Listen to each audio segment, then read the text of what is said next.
Yeah, I think very, very much so. Feel like we had a good normal week. Haven't felt like there are too many distractions. I think our plans for the game are good. The tough one, Steve, is that we had this mission, which I've talked enough about in the last while, or this vision for what we want to do with rugby in Cape Town, and we've, in a large degree, achieved that. So I'm trying to think to myself the logic. Whatever happens on tomorrow, we've done our job. What we set out at the start of the season. When we wrote our goal list, it wasn't to retain the URC trophy. But having said all that, that's a lot easier said in practice. The truth is we're desperate to win tomorrow. It would feel really, really like a very sort of hollow achievement of goals if we don't. So it feels like there's a bit more. Sorry, I'm waffling a bit, but the cold logic has given away to sort of quite high levels of emotion, anxiety, and enthusiasm. Did you sort of feel when you watched Munster win that game? I mean, I know you celebrated it was the cup final, but was there part of you that sort of thought, well, now there's actually more pressure because there's more expectation? I know if you'd gone to Dublin, you wanted to win, and you thought that you could win there. But is there sort of more pressure because it's at home, and maybe part of you that thought, because I'm going through this again? I think it's spot on, Gavin. We were actually genuinely keen to go and play Leinster. I think we've been part of our growth as a group, and as you say, I think we had some good plans around that. But I don't think. I mean, Steven's played Test rugby. I haven't for years. But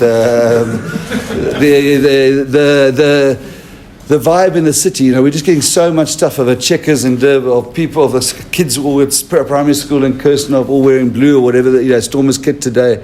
So we just don't want to let these people down. I mean, those tickets could have, as I said, I took some umbrage, I think I said in the week, about people saying we sold €3 tickets to fill the stadium. We could have sold R1,000 tickets and sold the stadium a few times over, but that was... So I took umbrage to that because we wanted to stay close to the people. That's the reason we kept the ticket. I presume the ticket prices were kept the same. But now there's a massive fear of trying to let these people down or Cape Town down, because the whole city's just embraced rugby like I've never seen, is the truth. So, did you keep Rassie away from the team talk? Keeping him away? He let us in on that he was the one who gave the talk ahead of the Munster game last time. So. Yeah, we're superstitious, so I'm afraid that confines him to that our record, the stands. Yeah, but we've had a chat. I mean, to with the Springbok management. I mean, there's obviously interest with the World Cup. They obviously got close today. Three of them know Munster really well, so we've had a sort of chat, but nothing deep or serious. And then just coming through this week, training-wise, do you feel that the guys hit the straps? It's been a break in between, but you feel the guys hit their straps in training? I mean, I think, and this is something, what Leinster went through. I think if we didn't have a 2-week gap, it would have been a tough week. Last week we could deload, we could plant some plans, and then this week has been an absolutely normal training week, really good training week, in fact. Steve, in the last two games, there was something interesting in the sense that, I'm not sure if it's the last two, but there were a few ones where you conceded just before half-time. And it's one of those crucial periods, so to speak, where teams like to score points. Is that have you spoken about that at all? Or is that, that you must have maybe a heightened level of awareness during that period? Or is it just, it is what it is kind of thing that just happened?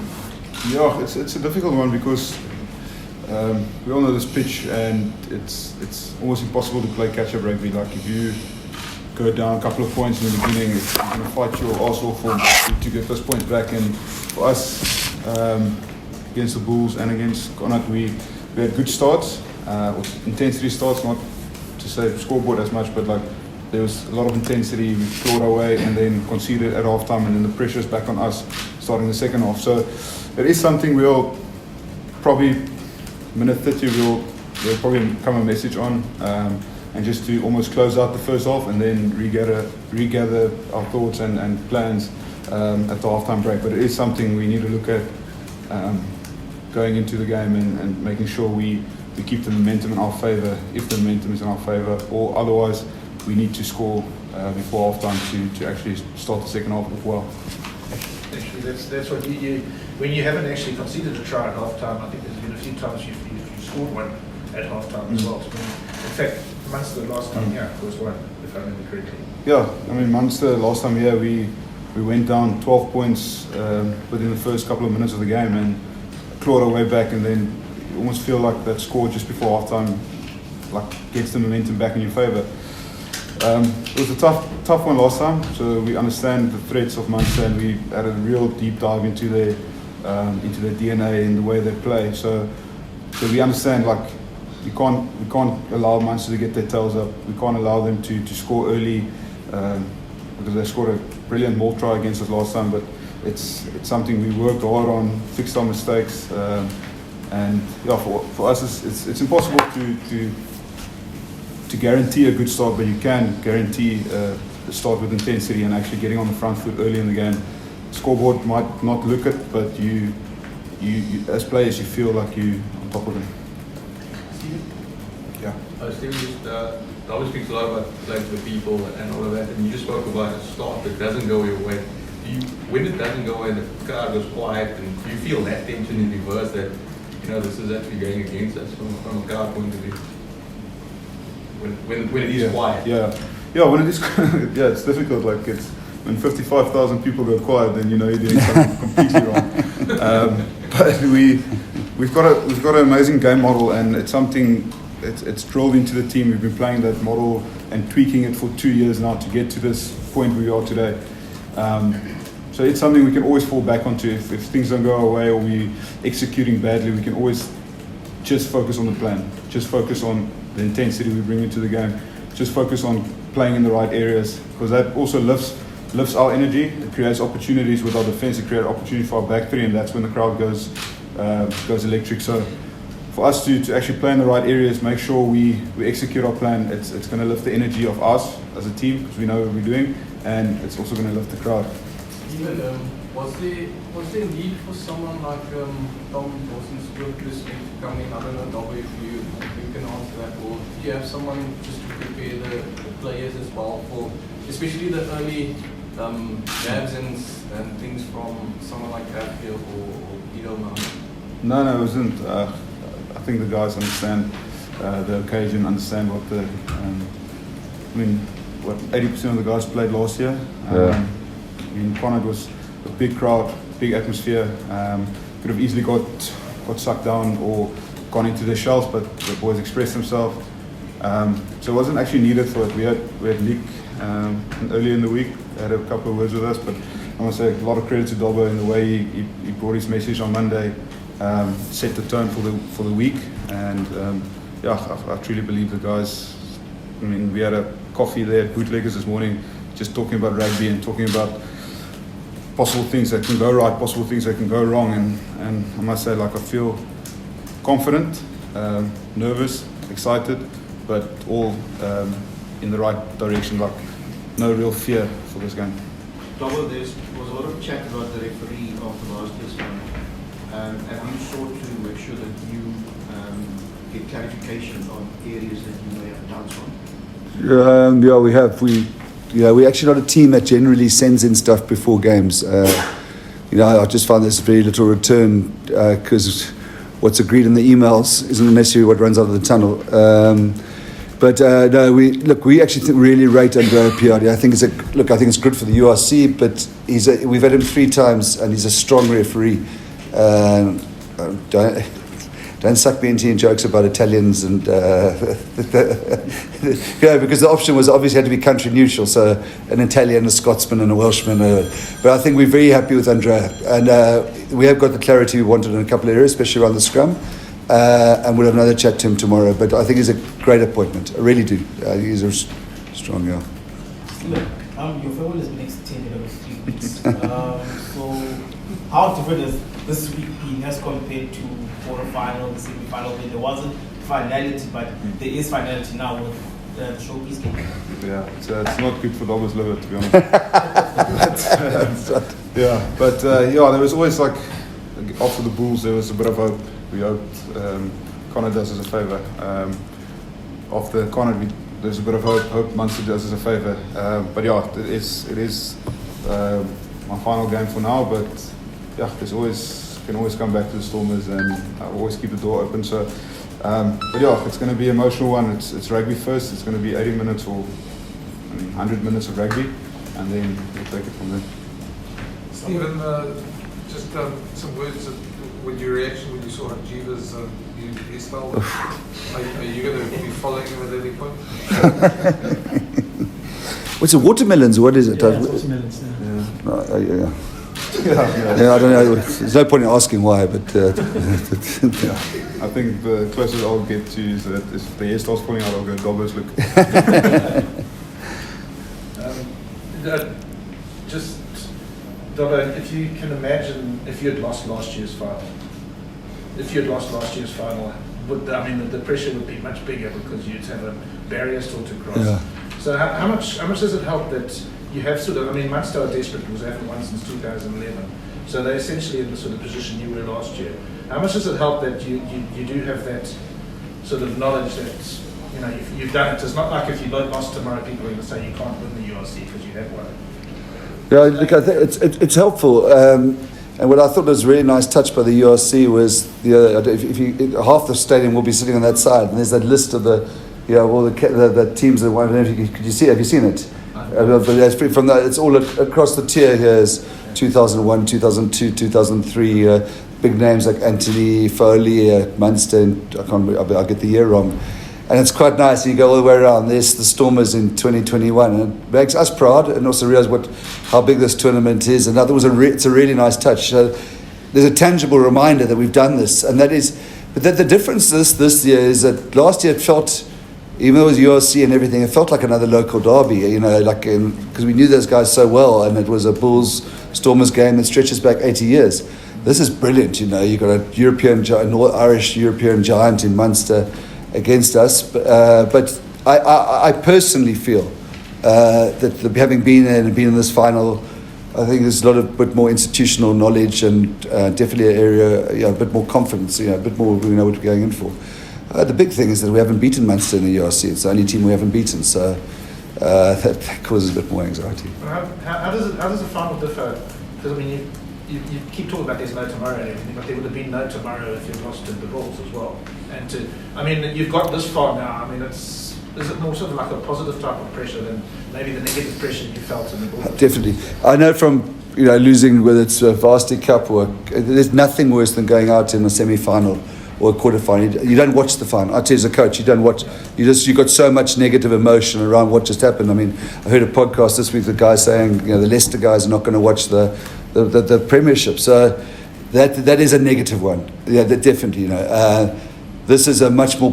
I feel the only pressure on us tomorrow is just because of the way that people of Cape Town have bought in, and we don't want to let them down. But so it feels much less angst heavy this one now. The 6-2, was it the weather, or you just prefer having? I'll tell you the truth about the 6-2. The 6-2 was an issue. Came up as an issue this week, and it's not going to sound like the best answer, but there was a strong case for Jael and Blommer. Jean-Luc is a guy who could really start and do Marnie's job at 10. And Damien hasn't played much at 10. But there was just if one of our values of the team or behaviours of the mission is part of us, I wasn't going to go to Marcel Tennyson and Willie Engelbrecht and say, guys, we're dropping you for the final. I think the conversation lasted 30 seconds. I just said, we're not prepared to do it. So it may have made more tactical sense to go in 5-3, and maybe you think we're weak because we've allowed emotion, but that's the emotion that's got us here, that's the team culture that's got us here, and to turn our back on it now would be... So I think this week, we've gone 6-2 pretty much the whole season except for 2 games when there were injury concerns. But when Sasha went out, there's a rugby argument for 5-3, but no argument, no defence to go into Marcel. Thanks very much for standing in like you did, but unfortunately, or Willie, whoever it had been. So, that's the reason 6-2 this week. It's for the group rather than the rugby. Related to that, maybe was there? I'm just talking about the emotion and people who've played. Was there not a sort of temptation, just given who you're playing and the type of game it could be? There was no temptation to play Ben Jason at 7. That was probably the biggest debate, and it was a very quick selection meeting, and that was the one I actually brought it up. So the way this guy's tackling, making 27 tackles in the Connacht game, the way but the thing with Achieva, and it goes to Steven's point about playing catch-up rugby. Achieva is not like one of those. You get those impact players when the game opens up, and I don't want to use a name because it's going to sound disparaging, but there are players when the game opens up can do magic. The thing is, Achieva can do it in the second minute. If we get, he can make an offload, and if we get that, and Steven's right, if we get that start, that catch-up rugby isn't hard, it isn't easy on this field. So that wasn't really an emotional one. There was a feeling that, if we want to get ahead quickly, or get the start that we want, the challenge for us is to get BJ on the field as early as possible, and that's where I'm sitting with a bit of problem, because Marvin is a line-out champion. Ruben van Heerden's got a massive energy. Evan Roos and Dion Fourie already answered the Chiva thing. So it's how we get BJ on the field. That's probably our challenge, because if we get a lead, BJ's it couldn't be anybody better than to help stop people playing catch-up rugby if we do get the lead. We're very aware that last year's final, what that picture looked like with that maul down the side there, and then they had a maul penalty advantage, and then Harold Forster scored. We know what happened against Munster last time. So what we're given not having BJ on the field, we've got to make sure that we get that stuff right, because that's the entry point we see.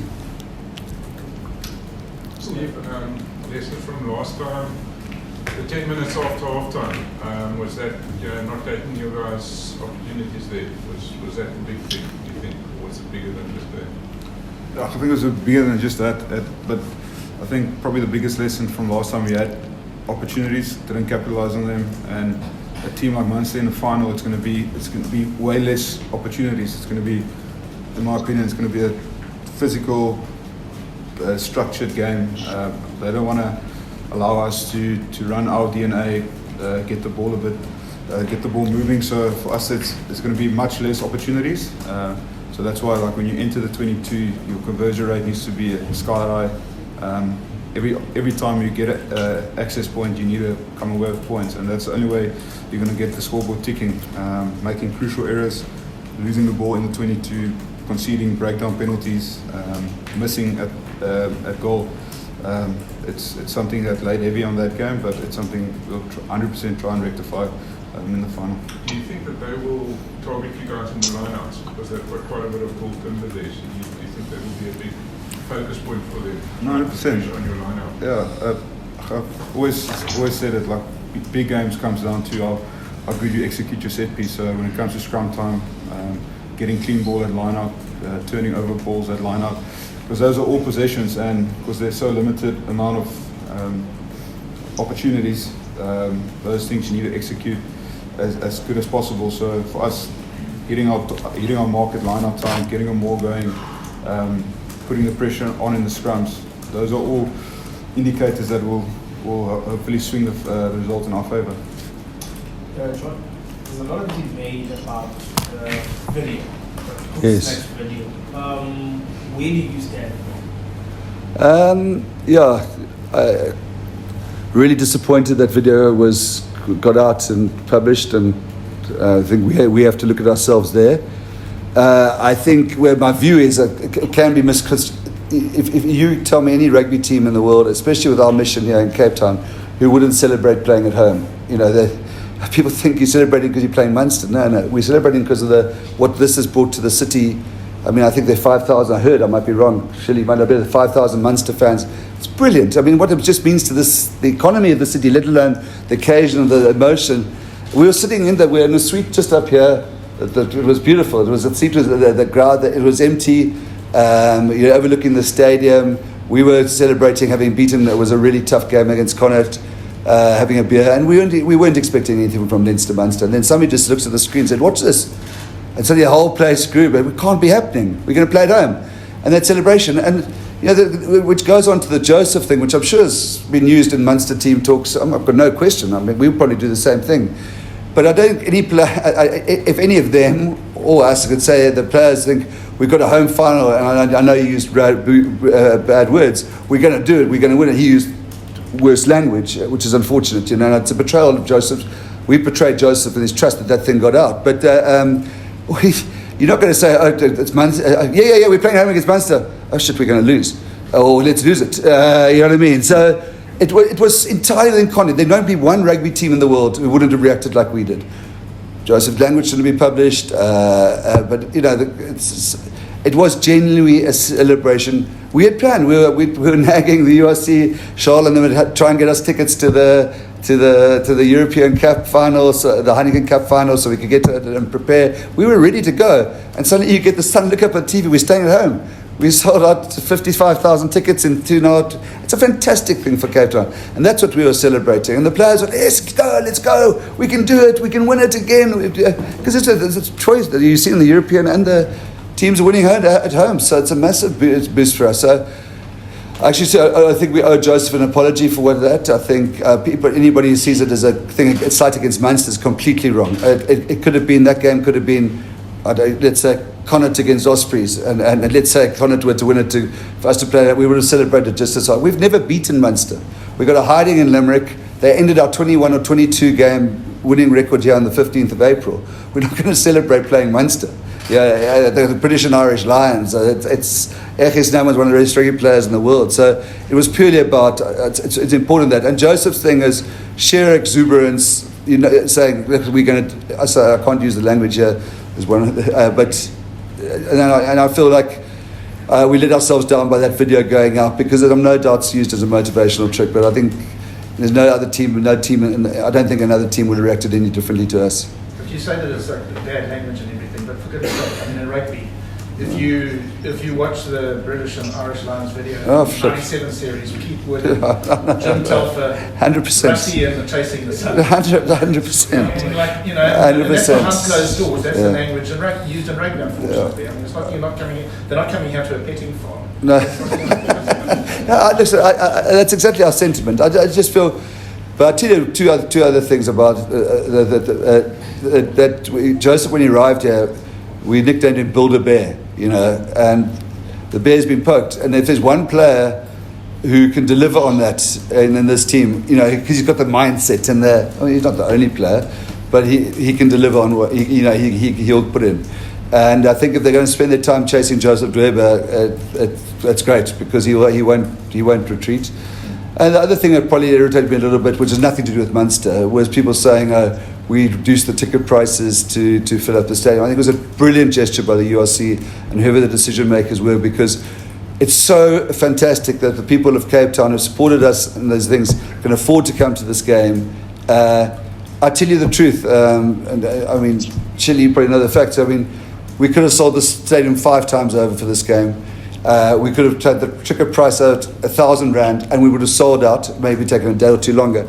But the crowd would have looked a lot different. And whether it's corporate or that thing, and that it's so brilliant what the URC have done here is, we're here the people of Cape. This is what at the start of next season we had it in this. I don't know if you remember, Gavin, 2016 in the Super Rugby, or 20. I can't remember. We played the Chiefs in a league game. Kit, I think he was still here, and we sold. It was close to full. We then trebled the ticket prices for the quarterfinal, and the players ran out. Sia ran out. Where's everybody? And I think the goodwill we get will build this URC legacy here at the start of next season. I think it's a massively good gesture. And if people think it's because of €3 to sell out, that's wrong. And it's also a lack of understanding of where we are in the world. We're sitting in this a really tough economic thing with an unemployment rate of close to 50%. It's fantastic what the URC and SA Rugby and Western Province, I don't know who's responsible, have done. So if people think it was €3 tickets at the upper tier to sell out, it's wrong. Hey guys, we've got Zah here, then Barta. Did you have a question at the back?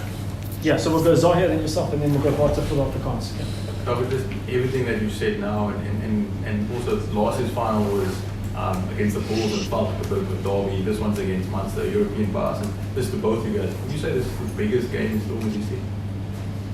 It's a great question. If we made the fight, Orlando was a Stormers Bulls, so local derby. I'm just trying to think. This Men in Black didn't make the final.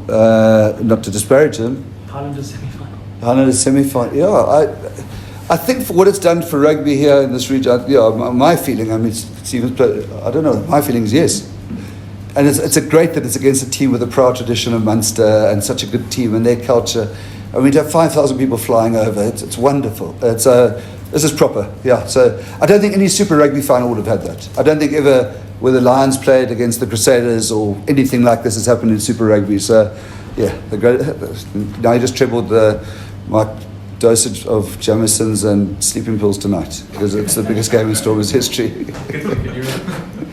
Yeah, pretty much. I was involved from 2011, and I think knockout games wise, in my opinion, it's probably 40,000 last year, 55,000 this year, against one of the monsters of European rugby. So, I think it's possibly the biggest game Stormers have ever played. Yeah. John, you mentioned in the video there was quite a lot of niggle and spite in the first game. Yes. Before the video came out, and you expected Munster to try and knock you off your stride a bit, take you into places you maybe don't want to go, and how important is it your players don't react if that happens? Yeah, look, I think you did right about that last game, and there was some poor behaviour by us as well. I don't know if you remember, we put a hand in a face. I think Marvin or Joe got involved in something. So I think there's going to be that element, and it's something we chatted earlier in the week about whoever's just not doing it. We can't give away penalties against Munster, and I'd imagine I don't want to say they're going to do a cheap shot, but I think they try and get under our skin a little bit. We have got guys with trip switches. That's the truth. We all know that we've seen that in the last few weeks. So it's a hell of an important aspect of the game for us this week. Really, something we've talked about a lot. We do expect there's going to be there's going to be natural niggle. The video won't have helped. Our reaction to things over the past few weeks, not just against Munster, we had it at in Benetton, we had it at the Connacht when BJ came in and when Evan got pulled. So, if you see that Connacht clip, Evan's involved in a thing. Now, Evan's been trained as much as we can to walk away, and you can see that the Connacht player come up behind him and just throw him on the ground. And then I think he does that because he sees it's Evan Roos. Because Evan's got this reputation. And that's when BJ charged in, and that would just be rugby's suicide by us tomorrow. So I can't say it's going to be part of I don't want to say accuse Stanley and say Munster going to try and play off the ball stuff, but that it's going to be an area of a lot of focus of us to keep our cool there. Yes, Walter. Steven, just in Afrikaans, hoe groot is de druk om jullie formaal te spelen? Wat jullie is? Ja,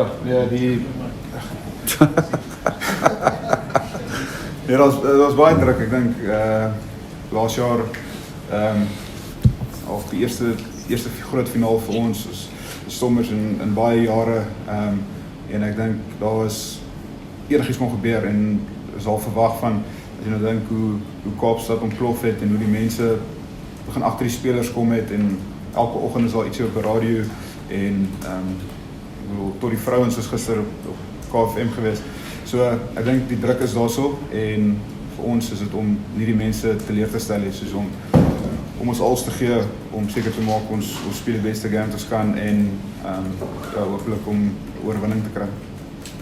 En die druk as op Munster, guys are really beating them, so... is moeilik. Ek dink die druk is op ons omdat ons nog nie uitgevind het wat het vat om vir Munster te wen nie. So ons kant, ons moet ons planne reg gekry van maandag af en ons moet die plan goed uitvoer om seker te maak ons kry oorwinning. Maar ek dink as druk op Munster ook, want Munster kom hier 2 keer al vir ons gewen in 2 jaar. So is maar 50-50. Ek weet nie regtig om vir jou te verduidelik wat presies aangaan in hulle koppe nie. Voor die is die grootste wedstrijd in Stormers gister? Ja, definitief. Ek dink, soos ons net gesê het, is ons van 2011 wat ek al betrokke is al groot semifinals, groot kwart uitrond is. Maar ek dink eerlikwaar in Stormers geskiedenis is hierdie een van die grootste en tafste games wat die Stormers het en ek dink net dit is ietsie wat die druk ekstra op ons sit. Okay, hi, thank you, Walter. It's honest. There was just one more. Okay. Just on the emotions of this week, in the last game. From the possible guys. Which language are you looking for here, Walter? Enough. Ja, ek dink so word daar gepraat van die kwart eind, dus die laaste game emosie agter dit en jy gehoop kon dit doen ons 'n gunsie, Munster doen ons 'n gunsie in die semifinal, maar ja, vir my is dit net rugby eers. Ek dink rugby vir 80 minute of 100 minute hoe lank ook die game aan sal gaan, is die belangrikste en ek dink die emosie sal eers kom na die eindvlakkie. So vir my is dit geen emosie betrokke nou nie. Dit is fokus op die game, fokus op my werk, en dan soos na die tyd celebrate of ja, huil of wat ook al nodig is. Okay, Luton on to the last word, eh? Just Gavin. Dabo, you and Steven, please, what did you guys do this week, personally now? Just maybe you had one day to not think of the rugby, but just to get away from it, to find a breather and then get back into it. I know maybe Steve, his golf got rained off, so he's... Hey? Yeah, no, it's luckily we. So the nice thing is like our prep is done Monday, Tuesday, Wednesday, and then by Wednesday midday we're done. So you get a nice break. You get like a 48-hour break until you come back on a Friday for captains. But it's a nice way just to switch off and spend some time with the missus. Unfortunately, I couldn't play golf this week, but it was just a nice way to almost just relax, catch up on some Netflix, and then got the focus back up this morning in the captain's meeting. So yeah, this little break makes a big difference because there's so much information pumped into you by Wednesday midday that you need a bit of a switch off.